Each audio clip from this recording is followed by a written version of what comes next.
রাধে কৃষ্ণের জয়। রাধে রাধে। আমার সকলে শুধু ভক্তবৃন্দের চরণে আমার আন্তরিক শতকোটি প্রণাম। আসুন আমরা শ্রীমদ্ ভগবদ্ গীতার অষ্টম অধ্যায়ের আলোচনায় প্রবেশ করি। আমরা পূর্বের ভিডিওতে 26তম শ্লোক পর্যন্ত অধ্যয়ন করেছি। আজকে আমরা 27তম শ্লোকটি অধ্যয়ন করব। ভগবান এবার উভয় মার্গ জানার মাহাত্ম্য জানাতে এই বর্তমান শ্লোকটি বলেছেন। উভয় মার্গ মানে শুক্ল এবং কৃষ্ণ, এই দুটি পথের কথা আমরা বলেছি। নৈতে স্মৃতি পার্থ জানন যোগী মুজ্জ্যোতি কশ্চন তস্মা সর্বেষু কালেষু যোগযুক্ত ভবার যৌন। হে পার্থ, এই উভয় মার্গ সম্পর্কে অবগত কোনো যোগী মোহগ্রস্ত হন না। অতএব হে অর্জুন, তুমি সর্বদা যোগযুক্ত হও। নৈতে স্মৃতি পার্থ জানন যোগী মুজ্জ্যোতি কশ্চন।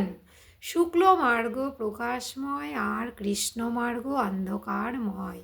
যাদের চিত্তে উৎপত্তি ও বিনাশশীল বস্তুর কোনো গুরুত্ব নেই এবং যাদের উদ্দেশ্য ধ্যায়তে প্রকাশ অর্থাৎ জ্ঞান স্বরূপ পরমাত্মা, এইরূপ পরমাত্মা শরণাগত সাধকগণ হলেন শুক্ল মার্গী, অর্থাৎ তাদের মার্গ প্রকাশময়। যারা সংসারে জড়িয়ে থাকে এবং যাদের উদ্দেশ্য হলো জাগতিক পদার্থ সংগ্রহ করা এবং সুখ ভোগ করা, এরূপ মানুষ তমসাচ্ছন্ন বটেই। কিন্তু যারা ভোগের উদ্দেশ্যে জাগতিক ভোগ সংযম করে যজ্ঞ দান তপাদি শাস্ত্রবিহিত শুভকর্ম করে এবং মৃত্যুর পর স্বর্গাদি উচ্চলোকে গমন করে, তারা যদিও ইহলোকের ভোগাসক্ত মানুষের থেকে উচ্চে অবস্থিত, তা সত্ত্বেও জন্ম মৃত্যু চক্রে থাকায় তারাও কিন্তু মহাচ্ছন্ন। এর তাৎপর্য কি? কৃষ্ণমার্গগামীরা উচ্চ লোকে গেলেও জন্ম মৃত্যু চক্রেই কিন্তু আবদ্ধ থাকে। কোথাও জন্মালে মরতে হয় এবং মৃত্যু হলে জন্মাতে হয়। এইভাবে জন্ম মৃত্যু চক্রে এরা কলুর বলদের ন্যায় অনন্তকাল ধরে বিচরণ করতে থাকে।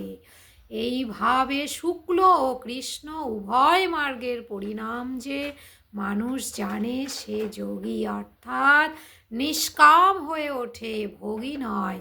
কারণ এরা ইহলোক ও পরলোকের ভোগের আকর্ষণ রহিত হয়েছেন, তারা মোহগ্রস্ত হয় না। প্রভু আরও বলেছেন কি, তস্মা সর্বেষু কালেষু যোগযুক্ত ভবার যৌন। যিনি দৃঢ় নিশ্চয় করেছেন যে আমাকে শুধু পরমাত্ম তত্ত্ব প্রাপ্তি করতে হবে, তিনি যেমনই দেশকাল পরিস্থিতি প্রাপ্ত হন না কেন বিচলিত হন না। অর্থাৎ তার যে সাধনা তা কোনো দেশকাল ঘটনা পরিস্থিতি ইত্যাদির অধীন নয়। সুতরাং আজকের এই বর্তমান 27তম শ্লোকটি অধ্যয়ন করে আমরা শুক্ল মার্গ এবং কৃষ্ণ মার্গ, এই দুটি মার্গের মাহাত্ম্য জানতে পারলাম পরিষ্কারভাবে। প্রভু বলেই দিয়েছেন, সংসারে আসক্তি মুক্ত হয়ে থাকলে এবং কোনো পদার্থ, কোনো ব্যক্তি, কোনো বস্তুর প্রতি যদি আমাদের মোহ না থাকে, আমাদের অনন্য ভক্তি যদি পরমাত্মা চরণে থাকে, তবে আমরা অবশ্যই শুক্ল মার্গে গমন করতে পারবো। অপরদিকে সংসারের প্রতি যদি আসক্তি থাকে, সংসারের ব্যক্তি বস্তু পদার্থের প্রতি যদি আমরা মোহাচ্ছন্ন হয়ে উঠি, তবে কি হবে? কলুর বলদের মতো আমাদের বারবার যাতায়াত করতে হবে। কারণ কৃষ্ণ মার্গ একটু উচ্চলোকে হলেও সেইটিও কিন্তু জন্ম মৃত্যু চক্রের মধ্যেই পড়ে। অর্থাৎ স্বর্গে যারা গমন করে তাদেরকেও পুনরায় আবার পৃথিবীতে ফিরে আসতে হয়। একমাত্র ভগবানের ধামে যদি আমাদের আত্মা যেতে পারে, তবে আমাদের আর কখনো ফিরে আসতে হবে না। এবার আসুন গীতা মাহাত্ম্য নিয়ে আলোচনা করি।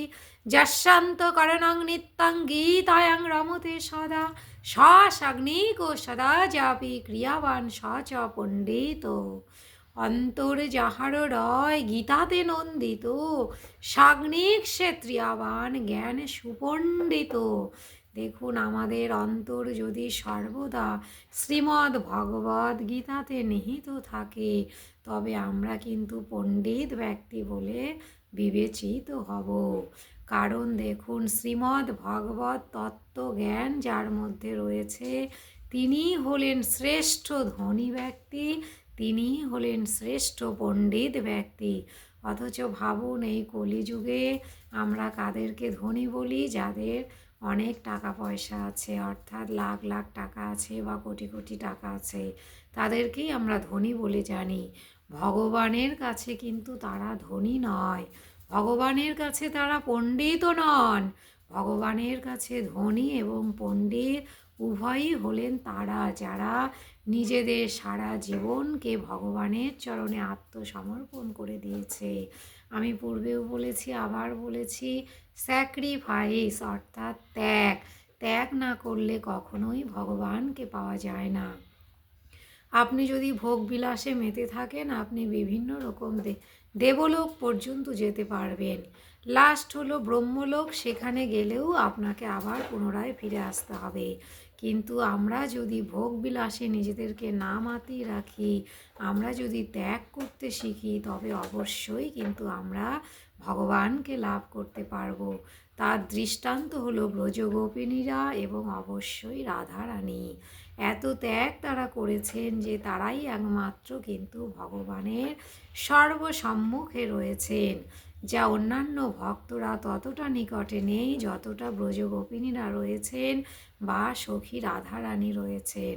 কারণ স্বয়ং ভগবান বলেছেন যে ব্রজ গোপীরা এবং সখী রাধা আমার সবচাইতে আপন এবং কাছের, কারণ তারাই একমাত্র অনন্য ভক্তি সহকারে ভগবানের সেবা করে।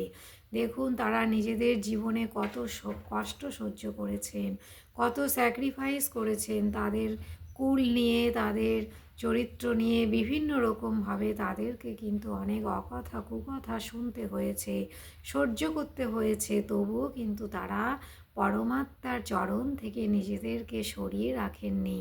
তারা তো পারতেন যে বাড়িতে যারা রয়েছেন সেই গার্জিয়ানদের কথা শুনে ভগবানের কাছে না যেতে, কিন্তু তারা তা করেননি।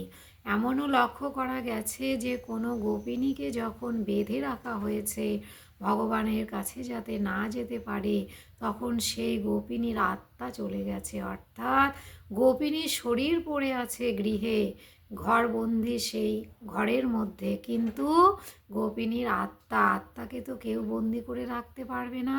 সেই আত্মা কী করছে? ভগবানের সঙ্গে গিয়ে রাসলীলা করছে। এইটি বাস্তব সত্যি। তাই আসুন, আমাদের যে উদ্দেশ্যে এই মানব শরীর আমরা লাভ করেছি বা ভগবান আমাদেরকে দিয়েছেন, সেই উদ্দেশ্য সফল করাই হলো আমাদের মূল কর্তব্য। সেটি কি? হাজার কাজের মধ্যে ব্যস্ত থাকলেও ভগবানের সেবা ঠিকভাবে করা। ভগবানের সেবা থেকে যেন আমরা কখনো বঞ্চিত না হই। সেবার দ্বারা ভগবানকেও আমরা বশ করে নিতে পারবো। এটি আমার কথা নয়, স্বয়ং ভগবান কিন্তু বলে দিয়েছেন গীতাতে যে সেবার দ্বারা সকলকেই বশ করা যায়, এমনকি ভগবানকে পর্যন্ত। খুব ভালো থাকবেন। জয় শ্রী রাধে কৃষ্ণ।